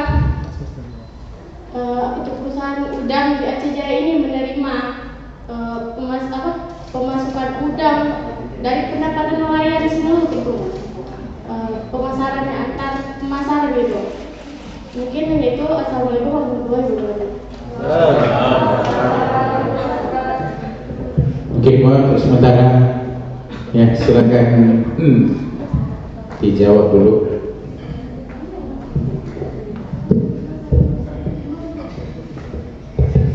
Baik ya, terima kasih. Sebenarnya pertanyaan ini cukup bagus dan berbobot ya. Yang pertama sekali Sahrul Haram ya, saluran pemasaran untuk sehingga produksi yang dibudidayakan ataupun yang dihasilkan oleh di Aceh Jaya oleh pembudidaya ataupun pembudidaya, yang kita bilang petani lagi. Kalau petani itu dari sekarang jangan bilang petani tambak, tapi pembudidaya gitu. Petani itu di pertanian. Nah, jadi gimana salurannya sehingga diterima oleh eksportir ya, sehingga nggak ada ditolak gitu. Nah, ini salah satu ini adalah dari 27 sekarang, karena dua ini Pak. Pertama pengusaha di sana ada 29, ternyata dua pengusaha karena ada gagal. Jadi lahannya itu udah berubah karena ada banyak ini udah berubah jadi lahan sawit. Jadi ada 27 sekarang, 27 pengusaha kecil dan besar. Dan dari 27 itu berarti sekitar 16 orang mereka udah kemarin kita sertifikasi CPIB. Nah ini salah satu ini adalah CPIB. Jadi di mana salah satu inti dari CPIB ini adalah namanya traceability ya, ketelusuran daripada produk. Jadi luar negeri itu dia sangat perlu ketelusuran asal usulnya. Jadi udang di Aceh Jaya itu kalau mau kita lihat dari rantai tata niaga, kalau mau kami belajar dulu itu udah jelas. Begitu panen itu langsung dari biasanya kalau mau itu satu pedagang pengantara, kemudian ngambil panen itu langsung ke cold besar. Memang itu salah satunya adalah di mana jadi permasalahan sekarang juga di pemerintah Aceh, di mana 80% kita akui bahan baku cold di Sumatera Utara itu berasal dari Aceh. Coba ini logikanya ya. Produksi udang Aceh untuk sementara per bulan itu berkisar antara 1.000 sampai 2.000 ton. Itu kalau mana dari jumlah pakan yang masuk, belum lagi yang tradisional dari data pakan. Coba bayangkan Sumatera Utara tambah Batam, Dumai dan Kepulauan Riau cuma mereka menghasilkan 500 ton per bulan. Tapi semua data produksi udang itu tercatat di Sumatera Utara. Oleh karena itu, inilah jadi tugas kita, tantangan kita ke depan, gimana Aceh itu harus ada kosorik dan punya outlet sendiri untuk bisa mengekspor udang itu. Nah, jadi makanya dengan sekarang itu saya mengharapkan itu jangan lagi adik ini terpikir jadi PNS. Saya ini kalau memang kemarin udah pernah mengundurkan untuk pensiun ini Pak. Tapi karena belum cukup umur kemarin, belum sampai 50 gitu. Jadi terus terang aja, kalau bisa berbandingan bisa, tapi kesempatan saya lihat untuk jadi PNS ini kecil sekali sekarang. Apalagi untuk honor, apalagi tahun depan ada lagi 2023 udah habis. Jadi dari sekarang adik-adik ini harus punya semangat jadi entrepreneur. Ini berkaitan dengan ada pertanyaan tadi itu di tentang memulai usahanya. Jadi salah satunya adalah traceability. Jadi jelas dari kita itu gimana, misalnya tidak boleh menggunakan bahan antibiotik misalnya, kemudian probiotik yang tercatat semua menggunakan obat-obatan juga yang terdaftar ataupun terindeks ataupun terakreditasi di KKP. Nah, kemudian salah satu yang paling ditolak kayak di Vietnam dan di Thailand adalah APHND ya. Jadi itu EMS kalau kita bilang itu Early Mortality Syndrome, mati muda programnya. Jadi walaupun ada itu kemarin dari tim kementerian itu nggak boleh kita ekspor. Kalau itu langsung dibandit. Jadi kalau udah bandit itu luar biasa, mereka nggak untuk ekspor, kita jadi masalah besar. Jadi alhamdulillah itu memang tugas dari pemerintah juga kami BKP sehingga terutama Bunur. Jadi kita betul-betul Bunur yang sana itu ada beberapa hatchery ya, itu yang udah terakreditasi MAM A itu untuk CP cara pemurnian ikan yang baik itu. Gimana? Dah ini ya? Berarti kalau sudah masuk cold storage itu sudah berpindah tangan Pak dari si pembudidaya udangnya. Itu udah ini. Jadi kan cold storage mereka untuk dapatkan hazard dan sebagainya itu kan bukan hal gampang gitu. Jadi mereka tetap jangan sampai kena bandit juga di cold storage-nya. Jadi jangan sampai pernah dulu permasalahan udang itu di Thailand, tapi karena Thailand itu akhirnya dia ini meminjam ini Indonesia, jadi di masalah besar dulu itu ada tahun 2000 berapa itu yang impor. Ini pernah dengar ya baca. Nah itu kita untuk jaga jangan sampai gitu. Jadi kalau memang itu udah tahu kita berapa pedagang antara dan langsung ke cold storage. Ya. Oke, kemudian Aliman Satrian ya. Siapa? Almi Satrian. Masalah limbah ya. Apa yang diusahakan untuk limbah padam ya. Nah, itu kan yang pernah yang tadi saya sampaikan bahwasanya limbah itu berasal yang pertama sekali dari pakan. Nah, jadi salah satu ini makanya siapa adik itu sampaikan tadi FCR itu kalau dapat FCR 0,8 1 itu nggak ada limbah boleh dikatakan. Ini karena 1,3 berarti kan lebih gitu. Nah makanya salah satu ini teknisi di mana dia bisa mengefisiensi pemberian pakan. Jadi artinya udang itu tumbuh normal dengan pakan yang sangat efisien. Nah salah satu sekarang ini makanya ada istilah sekarang di pakan ini kan kalau dulu kita cuma mendengar ada pabrik pakan udang itu cuma Pokpan ataupun Pengli kalau memang waktu tahun 80-an. Tapi sekarang itu udah banyak. Ada Irawan Pokpan, ada Matahari Sakti, kemudian ada Grobes, ada Dehus sekarang, kemudian ada Global, kemudian ada Mamba dan sebagainya. Nah, dari situ sekarang rata-rata cuma udah yang mulai itu cuma Grobes, bukan promosi ya. Itu yang udah memulai pakan fungsional. Artinya pakan fungsionalnya adalah kalau bang dulu kita lihat contoh di adik ini ikut pengadaan itu. Di pengadaan itu selalu bilang protein harus sekian, tapi sekarang nggak lagi. Yang penting kecernaan daripada pakan. Pernah dengar adik ini namanya hidrilla? Pernah dengar? Apa itu hidrilla?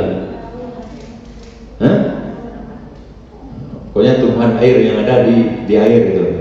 Pernah dengar namanya ikan yang besar-besar di Aceh Tengah? Ikan apa? Ada dilepas dulu ikan Cina itu. Ikan apa namanya? Nah, ada grass carp namanya. Itu untuk menghilangkan gulma. Waktu di Takengon dulu, besar tuh sampai 200 kilo tuh ikan dari Cina. Nah, jadi ikan tersebut, adik ini pernah dengar namanya FR, feeding grade-nya pernah dengar? Feeding grade, ikan itu berapa persen? perharinya. Paling besar 5% kan? Kalau mau mendekat itu paling-paling 1,5%. Itu pedigrade ikan grass carp itu 200% nih. Itu persis kayak apa? Gajah makan durian. Nah, artinya apa? Kecernaan daripada itu sangat boros dan tidak, itulah yang mencemari lingkungan, subur karena dia alamnya.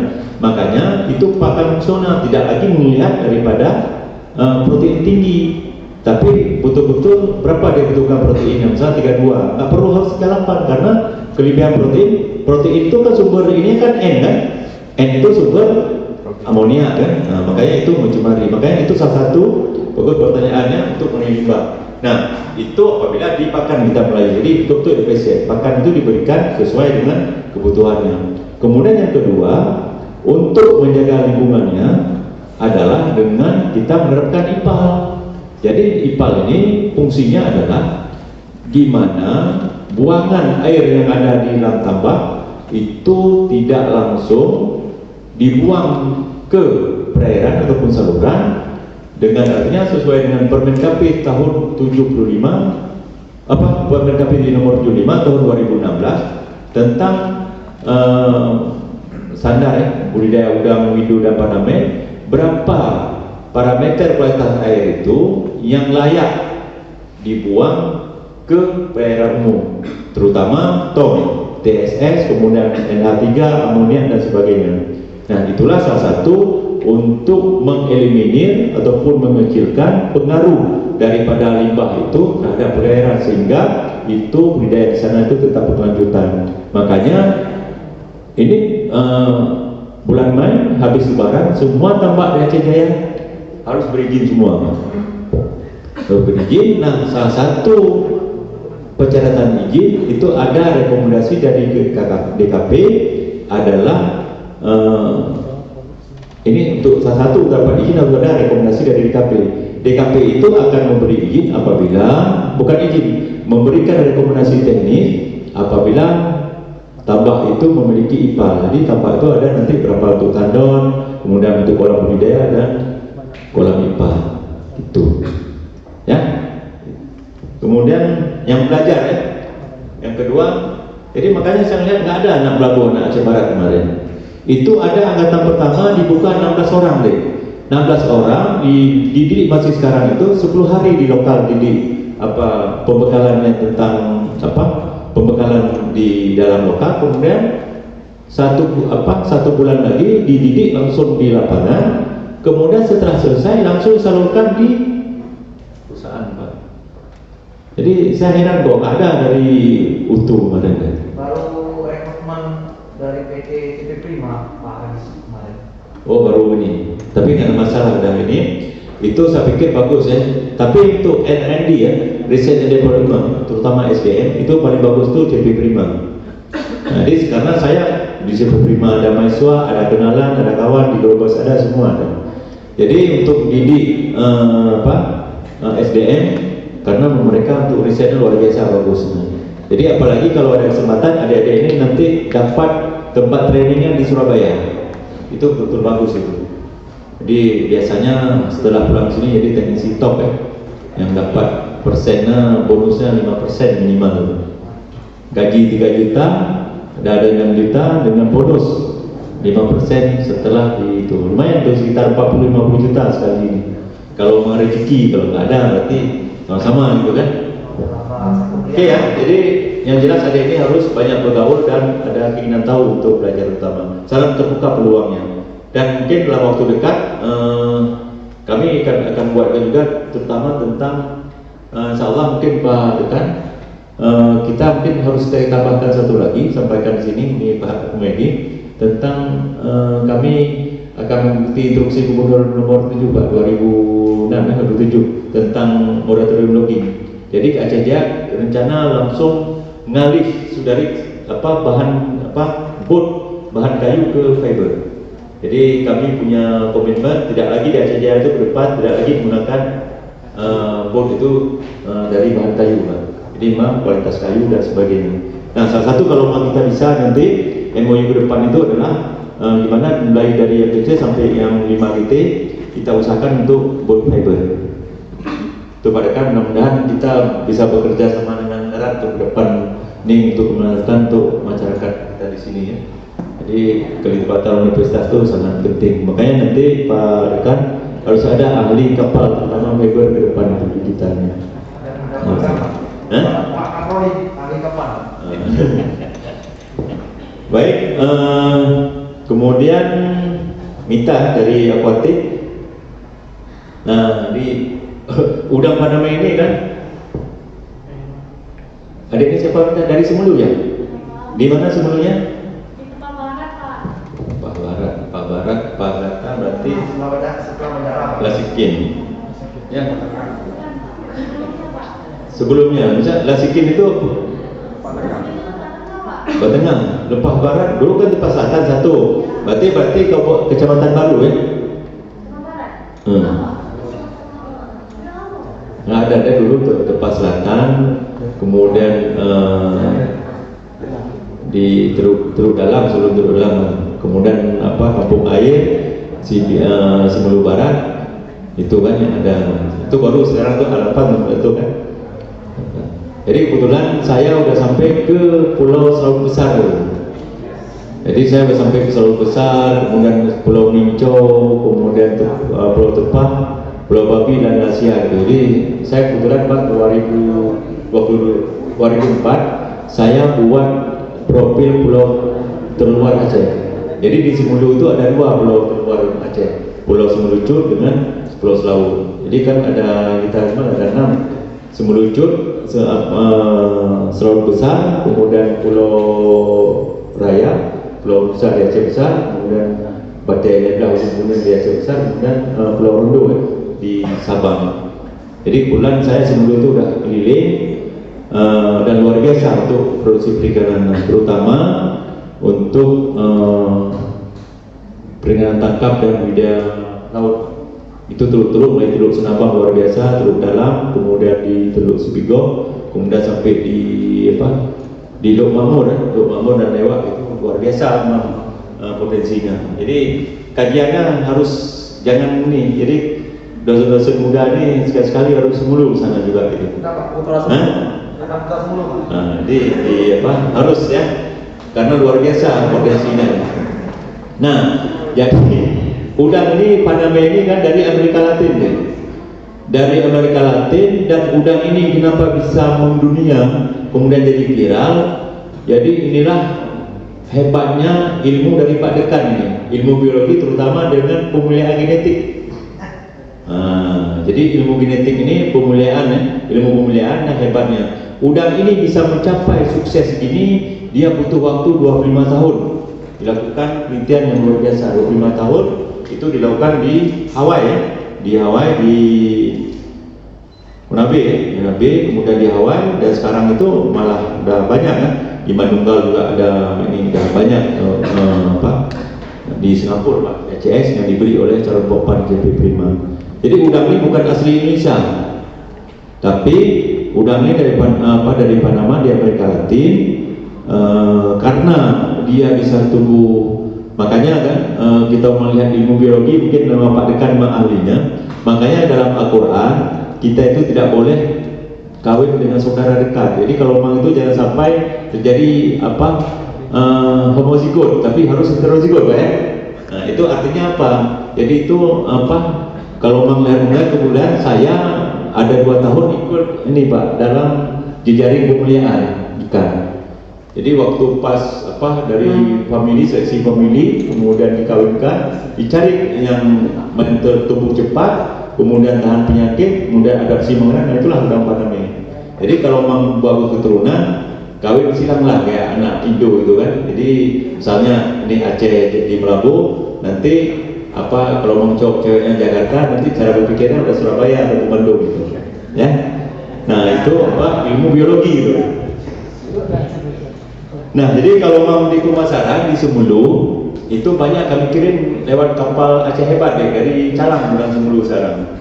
Jadi Aceh Hebat itu rata-rata memang tinggi konsumsi udang Semulu.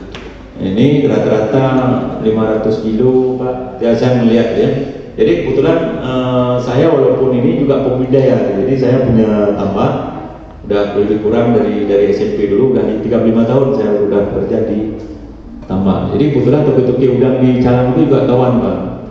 Jadi insya Allah kalau ada hari ini pulang ke Banda Aceh, mungkin bisa singgah di tambak kami di kilometer 91 Pak.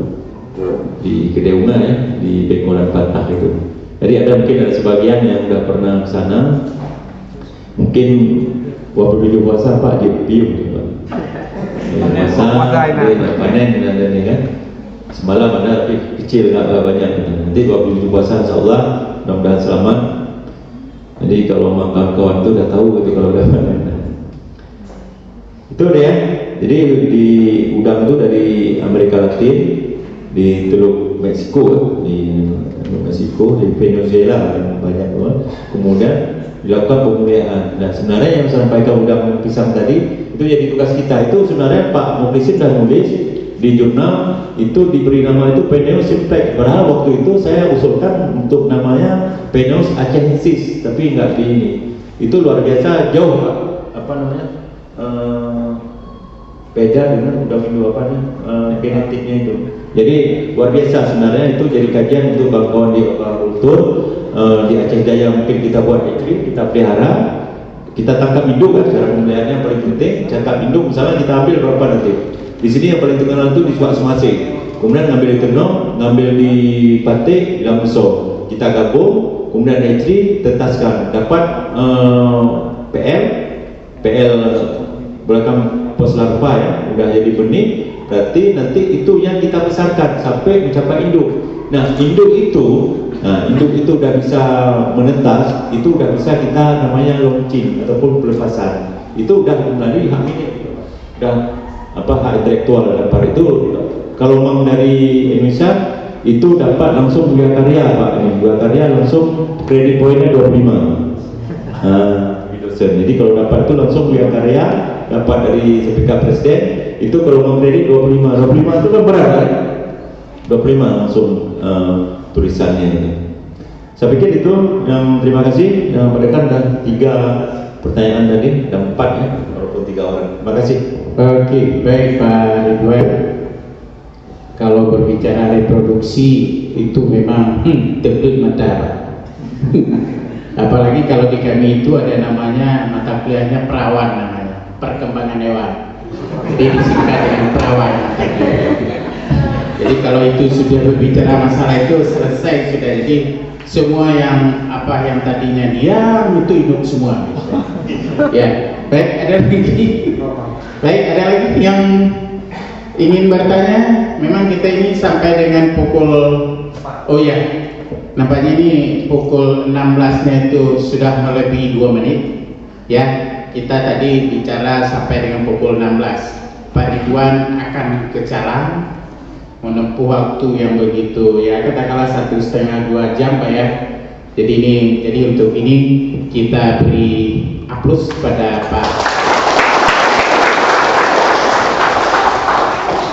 Baik Bapak Ibu sekalian, anak-anak kami sekalian, inilah mungkin pertemuan kita dengan Pak Ridwan atau dengan Kadis DKP Aceh Jaya. Tapi mohon maaf Pak, ini bukan yang pertama dan bukan yang terakhir. Tapi tentunya kita berharap ini awal mula untuk kita jalin lebih bagus ke depannya. Apalagi ini ya kan katanya itu 27 Ramadan nanti udah bisa panen faname ya tentu pasti semua berpikir ini mungkin di malamnya itu nggak jadi tarawih Pak, jadi masak faname. Tapi sekali lagi terima kasih banyak pada kita semua yang sudah hadir. Kepada panitia juga kami sampaikan terima kasih banyak atas kerjanya yang begitu cepat. Ya kerja tak asli Pak, karena kan begitu direncanakan langsung jadi itu. Inilah yang namanya kerja cerdas dan kerja keras sehingga menghasilkan sesuatu yang hari ini kita rasakan. Mungkin dengan mengucapkan alhamdulillahirobbilalamin, acara kuliah umum kita pada hari ini dengan resmi kita tutup. Billahi taufiq wal hidayah. Assalamualaikum warahmatullahi wabarakatuh. Oke. Kemudian Pak, ini kami ada buletin Pak.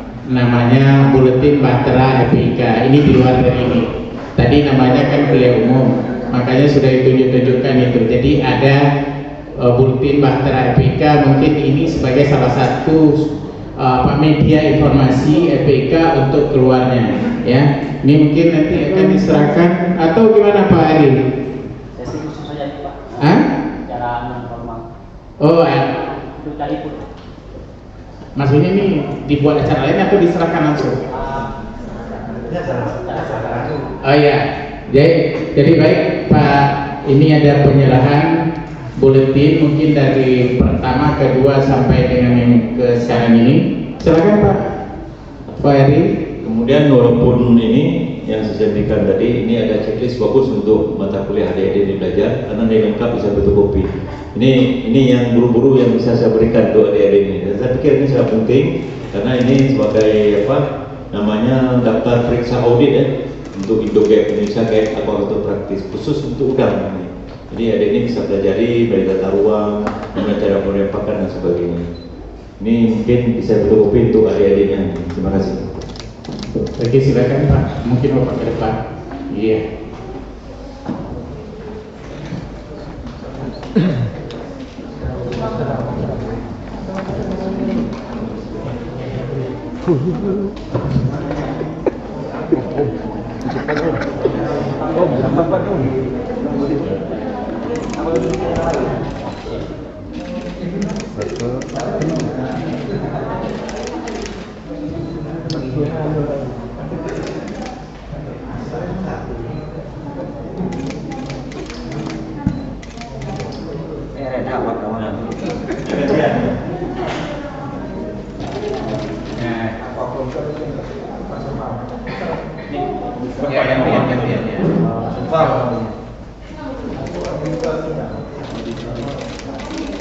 Ada.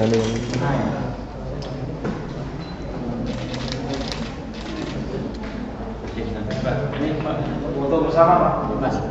Foto bersama. Ayo kita foto bersama semua.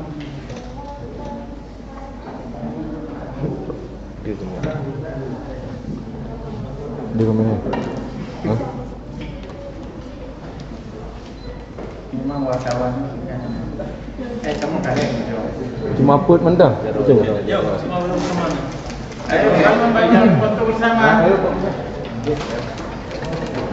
Yang mau didokumentasikan silakan maju ke depan.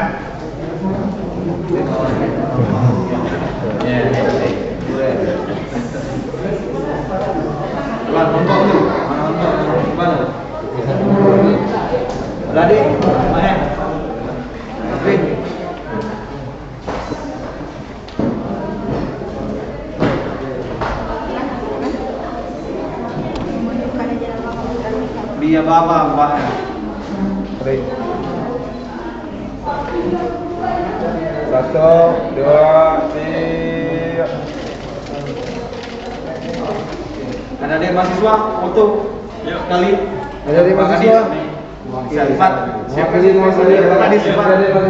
Depan. Bro, Adik-adik mahasiswa yang foto bareng silakan. Ya,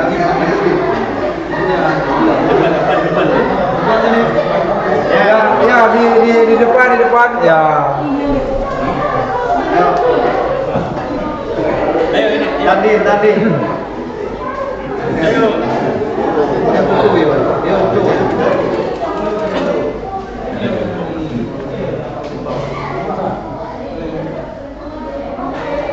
Satu, dua, tiga. Ya bebas, satu, dua, tiga. Oke. Udah kuat ya.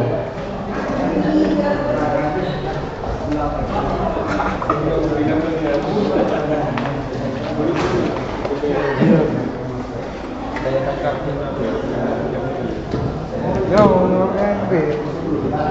Yo yang pegang. Wajar. Empat.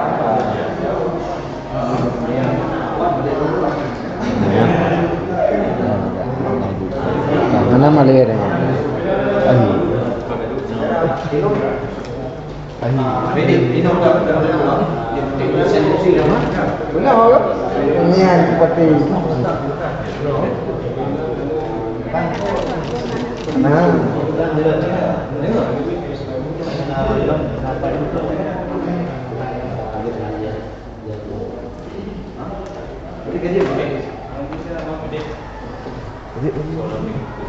Jadi dah berangkat ni.